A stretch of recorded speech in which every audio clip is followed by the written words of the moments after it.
Olá, sou a professora Haru Tanaka, do Departamento de Música da Universidade Federal da Paraíba, e vou fazer um relato de experiência a partir de um curso extensionista denominado Música para Mulheres, cuidando do musical local.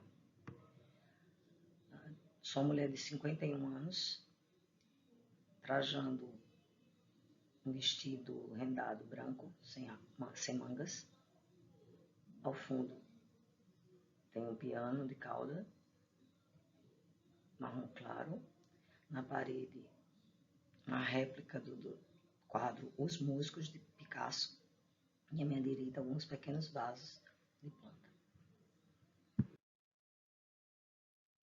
O curso voltou-se à formação musical de mulheres, ao qual denominamos do fazer a leitura musical, principalmente por haver uma grande procura pelo conhecimento em destaque em espaços especializados, dado a carência de oferta desse gênero, desse tipo de aprendizado. Principalmente porque a obrigatória do ensino de música no Brasil, na educação básica, só ocorreu com a sanção da Lei 11.769/2008, o que a princípio movimentou bastante a área da docência especializada.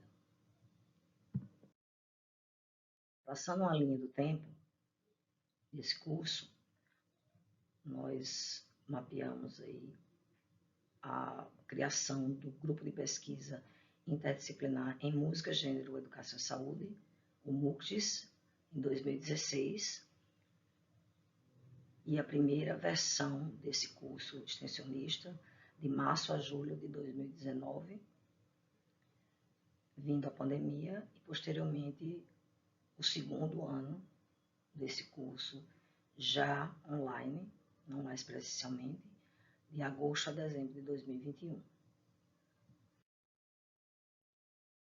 Alguns aspectos são apontados pela área, como o universo musical é permeado por um imaginário social em que as mulheres se sentem sempre à prova no tocante às capacidades musicais, seja como performer, compositoras, regentes, etc. Além dessas, a sub-área da percussão, nessa sub-área existe um grande sexismo entre quem toca, o que toca. Então, instrumentos leves e pesados seriam respectivamente para mulheres e para homens.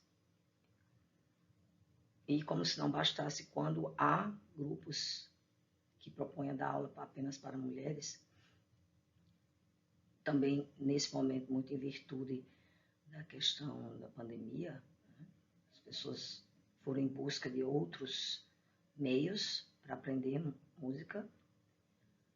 Aparecem pessoas que são consideradas antifeministas e surgem algumas falas preconceituosas do tipo: você vai para aquele grupo que só tem sapatão? Então, claro, usando de forma pejorativa. Então, as mulheres que se propõem a dar cursos para mulheres ou tocar, fazer batuques, elas são consideradas lésbicas e, portanto, para a heteronormatividade isso não seria adequado. O modelo tradicional de aprendizagem musical no país é chamado pelos estudiosos, pelos educadores musicais, de modelo conservatorial, sendo que é um modelo já considerado ultrapassado, porque ele limita as possibilidades de aprendizagem musical no que tange também a nossa cultura, a nossa história e a nossa própria musicalidade, né? Musicalidade brasileira. Então, Jardim aponta um texto já em 2002, e quase 20 anos depois, a professora Maura Pena, ela comenta sobre a persistência desse modelo na formação universitária do músico. Falando de cuidando do musicar local, né? Musicar é uma tradução do Musicking, do educador Christoph Small, que fala do engajamento das pessoas com a música, de toda sorte, inclusive baixando músicas, fazendo download, apreciando, participando numa produção, né? Tudo isso para o SMAL seria musicar. Então, um dos nossos objetivos é ampliar esse sentido do que é fazer música, do que é se envolver com a música, tratando também da questão da saúde mental, como já disse, em todos os tópicos encampados pelo grupo de pesquisa, o MUCGES, e, finalmente, desmitificando algumas ideias que as mulheres têm a respeito do que é ser música, né? No sentido feminino de músico. São ideias preconcebidas, baseadas no determinismo biológico, muitas vezes baseada numa crença de baixa autoeficácia. Então, uma das propostas do curso foi quebrar com esses paradigmas. Objetivos específicos seria também se pautar por uma avaliação e uma adequação dessas práticas, dessas metodologias, né, tomadas aqui como híbridas. Não é romper necessariamente o que já existe, e sim ampliar as propostas, uma aprendizagem musical mais livre de estigmas e preconceitos.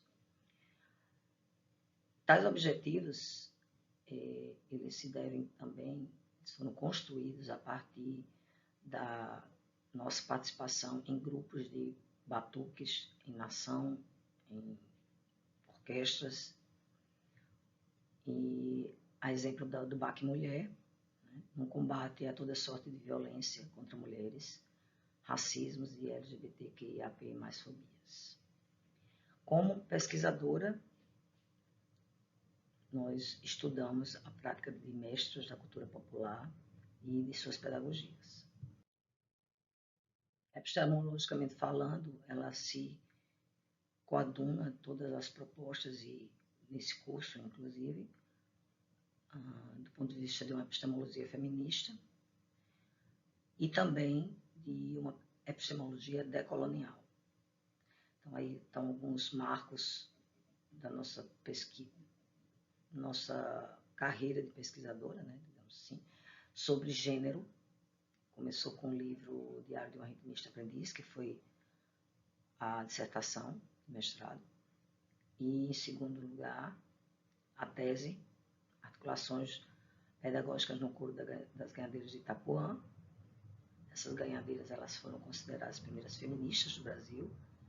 Então, esse trabalho tem todo um aporte epistêmico, né, nas questões feministas e decoloniais. E o passo sendo o intuito maior musical, diretamente musical, de um método de musicalização a partir de noções como notação corporal, conceito de posição, que são inovadores na área da musicalização. Algumas fotos aqui, né, desses trabalhos e dessas participações em alguns grupos. Os materiais utilizados nas práticas pedagógicas, eles compõem todo esse arcabouço aí. Porém, nessa prática, nessa experiência, o passo se tornou uma evidência. Todas elas seguem a essa mesma linha epistêmica, né, de uma quebra de paradigma, de observar o ensino musical de uma outra forma. Por fim, sexismo na música é um ponto de suma importância para entendermos o porquê das mulheres serem consideradas mais incompetentes e não estarem no seu lugar, entre aspas, né, no seu devido lugar pela sociedade. Aqui estão algumas referências e eu agradeço a atenção.